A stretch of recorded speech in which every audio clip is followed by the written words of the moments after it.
Hello beautiful people, welcome back to our channel. A lot is happening in the political arena over Nnamdi Kanu. For some of us who do not know, politicians, Igbo politicians in different political parties are doing things at the background, underground. We're going to give you updates on all that and much more. But before we do so, we'd like you to subscribe to our channel by clicking on the red subscribe button. Beside it, you see a bell notification icon. Please go ahead, click on it to get notified as soon as we update our channel on YouTube. Well, the governorship candidate of the Young Progressive Party YPP, Senator Ifeanyi Ubah, has said Igbo leaders are looking for a solution to Nnamdi Kanu's continued detention.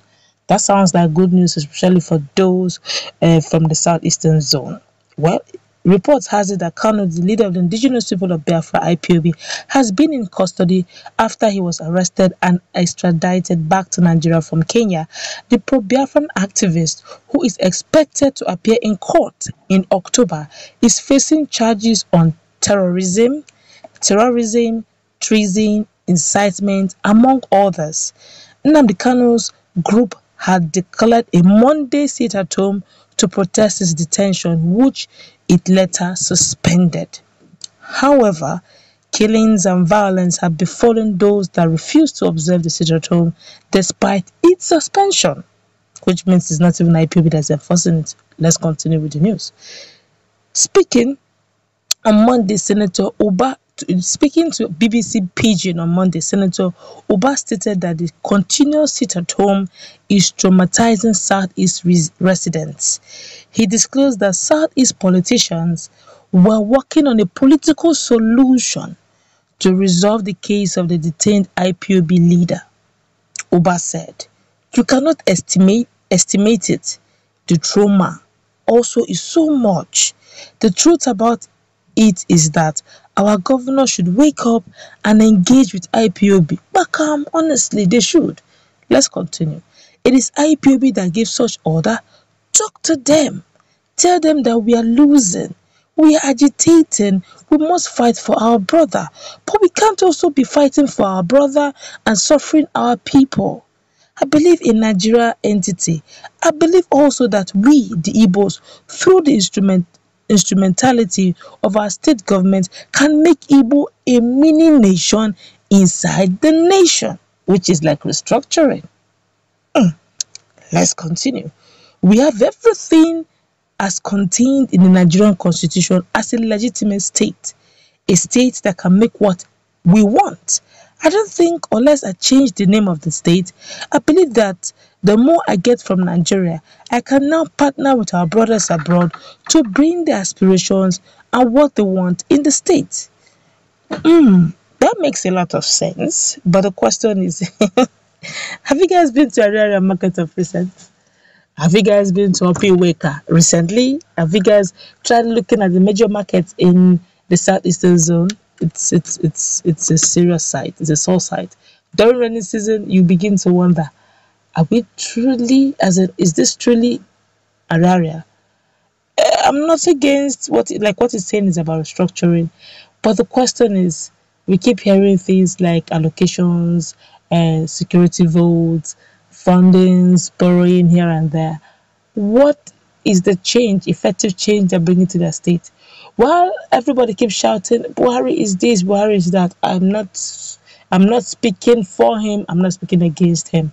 But in your domain, in your locality, what changes have you brought? Do you know they can make Southeast a small Dubai?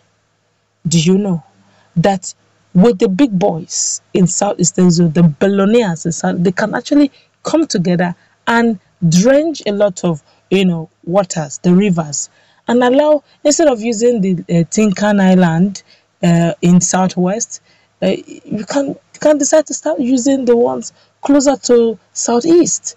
If you can't get the one in southeast, why not try the one in south? So that way, instead of giving those heavy VAT, you see a value added tax, you see that Lagos State is enjoying, Rivers is enjoying. It's because they are friendly.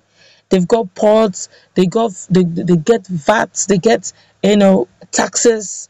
Imagine that crowd of businessmen coming down to Southeast and everything becoming favorable. Imagine how much it costs to carry your products and you brought it all the way from God knows where, from every part of the country, every part of the world, only for you to get down to the southwest.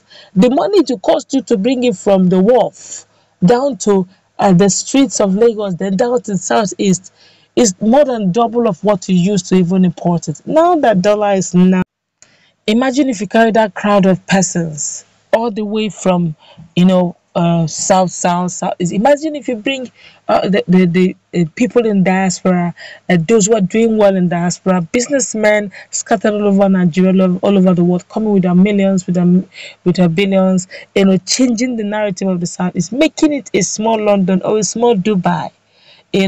And since I keep seeing videos of series and series of young lads who have been producing things that they're just using small materials, locally sourced materials to produce lovely cars. Imagine them having such ingenuity and giving them the right materials, taking them abroad to learn from professionals, and having the expertise and bringing them back to the southeast.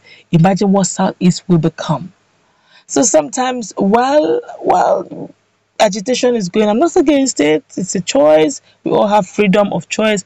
Why not, while waiting for that agitation, why not build the region?